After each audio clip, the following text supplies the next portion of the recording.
Muito bem, pessoal, vamos lá, vamos gravar mais um vídeo aqui. Estou tirando um tempo para fazer mais um vídeo para vocês. Hoje é dia 7 de fevereiro de 2019, são 14 horas e 1 minuto e estamos com o gráfico da Vale diário aberto novamente.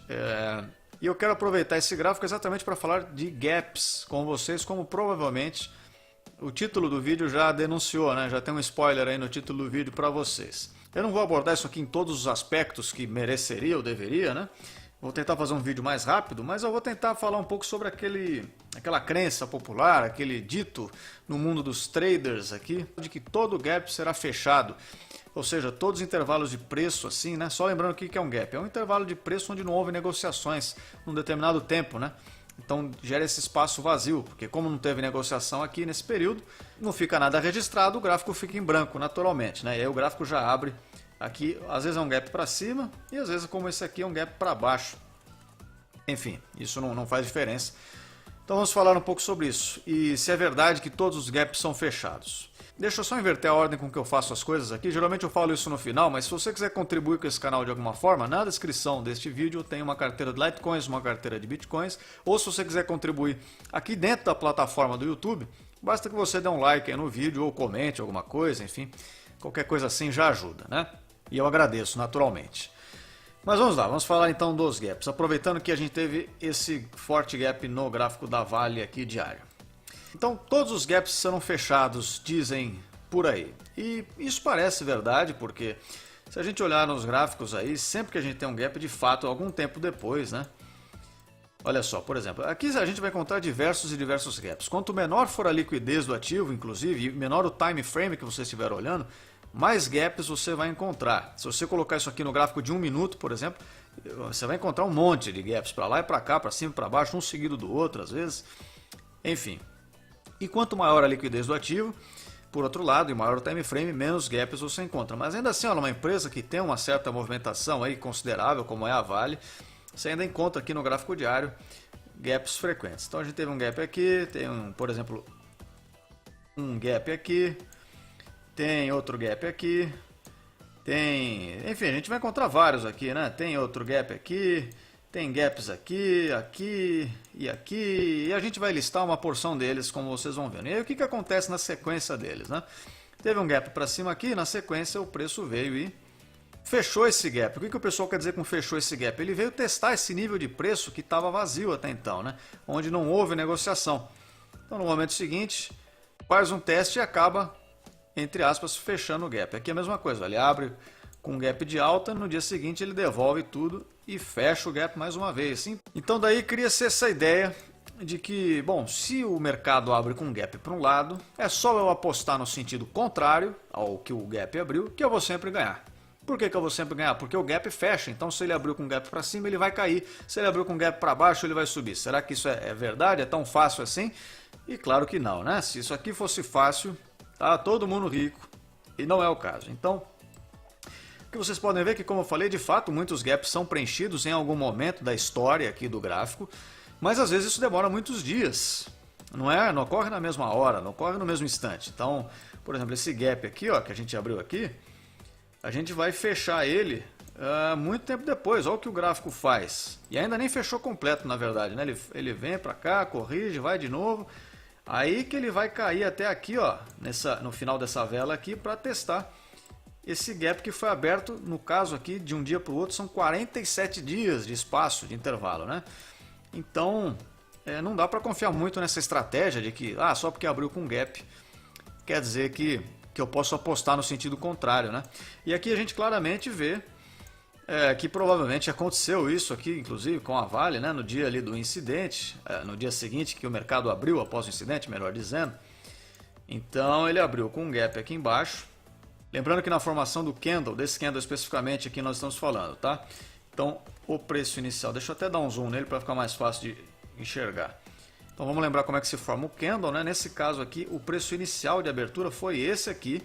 Durante a formação do candle, ele foi aqui para cima e o preço foi rejeitado, voltou e aí ele foi fechar aqui embaixo, ou seja, ele fechou ainda mais abaixo do que ele abriu. Então ele abriu com gap, não fechou o gap e ainda desceu mais um pouco, porque o que você tem que lembrar é que ao mesmo tempo que geralmente os gaps fecham, mas ao mesmo tempo um gap é uma demonstração de força para o lado em que ele foi aberto. Então, nesse caso, é uma demonstração de força vendedora, que existe um grandíssimo interesse de venda. Tão forte, que ninguém quis comprar aqui, ninguém quis comprar aqui, ninguém quis comprar aqui, ninguém quis comprar aqui, ninguém quis comprar aqui, e assim sucessivamente. Só foi ter gente querendo comprar nesse nível de preços aqui embaixo, que é onde o candle abriu. Então isso é uma indicação de força vendida nesse caso, né? E aí provavelmente, claro que abrindo aqui embaixo, se alguém estava vendido e descoberto aqui em cima, claro que houve realização de lucro aqui, com certeza algumas pessoas, ou parte das posições, ou posições completas foram fechadas, pressionando o preço para cima, e algumas pessoas, eu tenho certeza absoluta que especuladores tentaram também abrir um gap ali muito forte, já está sobrevendido, ou vou entrar comprado porque vai subir, não tenho dúvidas, e deve ter entrado também, o que ajudou a formar esse candle com essa vela grande aqui para cima e tudo, né? Bom, mas e aí o que aconteceu na sequência? Será que, tudo bem, no mesmo dia não fechou o gap, no dia seguinte fechou o gap? Também não, né? No dia seguinte ele abriu com outro gap para cima, nesse intervalo de preço não houve negociação, então abriu com gap aqui de valorização, e ao longo do dia esse gap sim, olha, foi fechado. 2 dias na verdade, né? Mais de um dia a gente tem aqui, deixa eu voltar para o gráfico diário. Então aqui a gente tem 1, 2, 3, 4, 5, 6, formando uma semana já, né? Pelo menos 6 dias aqui ele fechou o gap que ele tinha aberto aqui. Já no 4º dia, na verdade, ele já vem fechar, né? E aí, lembrando que a gente tinha feito uma pequena análise circunstancial, né? O nosso foco aqui é analisar ações da Vale, mas a gente tinha feito uma análise que era muito possível que a gente tivesse uma correção a essa altura de preços, né? O preço viesse corrigir aos níveis aqui desse último suporte, talvez, na casa dos R$36, eu ia falar dólares, mas enfim, na casa dos R$36, alguma coisa próxima disso. Aqui nesse momento no gráfico diário, a gente vê que ele está testando o fundo de novo e está rompendo nesse momento, né? Na verdade, ele tinha deixado um fundo aqui, conforme essa última queda. Vamos até dar um pouco mais de zoom para ter clareza. Então ele tinha deixado esse pequeno fundo, ilustrando aqui, né? E agora nesse momento ele está rompendo. O candle ainda não fechou, o candle diário ainda não fechou, mas se ele fecha aqui para baixo desse nível de preço, ele pode indicar um pouco mais de queda, um pouco mais de correção e tudo. Então indicando que se esse gap aqui for fechado, não vai ter sido uma boa aposta você no dia em que ele abriu com gap ter comprado achando que ele ia ser preenchido, concorda comigo? Porque se essa correção durar mais tantos dias, e pode durar dias, semanas, eventualmente meses, a gente vai demorar para o nível de preços. Sei lá, se o preço... Então se o preço for projetado aqui para baixo de novo, né? Até a casa a gente tinha projetado aqui perto de 36 inicialmente. Essa linha ficou péssima, mas enfim, a gente tinha projetado até aqui mais ou menos.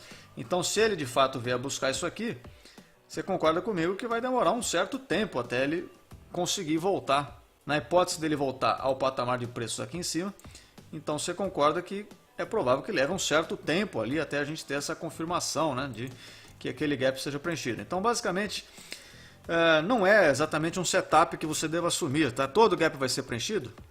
Olha, geralmente eles são mesmo, mas não quer dizer que é amanhã, não quer dizer que é daqui 5 minutos, pode ser que leve semanas para isso acontecer e eventualmente pode ser que não aconteça também, tá? Não é uma regra necessária, não é uma relação necessária, é simplesmente uma coisa casual que acontece com muita frequência. A gente está falando de um evento bem específico, que não é uma coisa que acontece todo dia, aliás, felizmente, né, e tal, que fez com que ninguém quisesse saber de negociar isso aqui tudo. Para o mercado, isso aqui tudo estava muito caro naquele momento, né? Por isso que, como eu falei, a negociação foi abrir só aqui embaixo, que foi quando alguém foi ter interesse de compra de novo. Vou recomprar aqui embaixo só. Durante esse intervalo a gente não tem exatamente informações de até onde esse preço pode ir ou não. Como em qualquer outro gap, né? É isso que está acontecendo. Então, a partir daí você entende um pouco mais por que muitas vezes o preço acaba voltando para aquela região de preços. Exatamente porque nesse cenário especulativo, daqui a pouco, vamos supor que daqui a algumas semanas, daqui a alguns dias, ou não sei quanto tempo possa demorar, vamos supor que o preço aí ele começa a subir de novo. Até onde que ele vai subir? Bom, primeiro ele vai encontrar uma resistência, mais ou menos por aqui, né? Que ele vai ter esse pequeno topo aqui formado. Aliás, não vou chamar de topo, esse pequeno pivô aqui formado, né? Provavelmente ele vai ter isso aqui como resistência. Então, se ele rompe isso aqui, que basicamente é essa zona de fundo anterior, inclusive, né? Como nessa área não tem negociações, então também você não tem formação de resistências, porque não vai ter pessoas penduradas aqui nessa região de preço, só se elas vierem de um período anterior, claro, né? Como que elas podem sim eventualmente querer realizar o lucro, fechar a posição, mas o fato é que se ele rompe aqui, então ele tem um bom espaço para vir testar a próxima resistência aqui nesse outro topo e, portanto, nesse caso, fechar aqui esse gap, não é? E claro que, como eu falei para vocês, eu estou me referindo a esse gap especificamente, mas é o que está acontecendo em outros, tantos outros, né? Você pode pegar um outro gap aqui, ó, por exemplo, esse aqui, vai. Aí. Nenhuma negociação nessa região de preços. De repente, quando o preço voltou e rompeu esse pequeno suporte aqui que a gente tinha, ele veio direto. Ele acabou vindo direto aqui com mais força e acabou vindo buscar um outro suporte que ele vinha ter mais embaixo aqui e, portanto, acabou fechando o gap e assim sucessivamente, né? Acho que deu para entender já, não vou ficar fazendo muitos exemplos. Eu já falei sobre como você pode contribuir aqui com o canal, né? Dando like no vídeo, aquelas coisas todas. Então é isso aí. Se você quiser receber mais vídeos, você pode se inscrever aí. Por enquanto é isso. Espero todos vocês aqui em breve. Ó, enquanto a gente estava falando, o gráfico da Vale foi descendo mais um pouco, né? Por enquanto ele fechou um candle de 4 horas abaixo desse último fundo aqui, né? O que já é interessante. Se a gente vê no diário ele também fechar abaixo, também passa a ser um sinal, né, para o mercado. Bom, então por enquanto é isso aí. Espero todos vocês aqui em breve e até a próxima.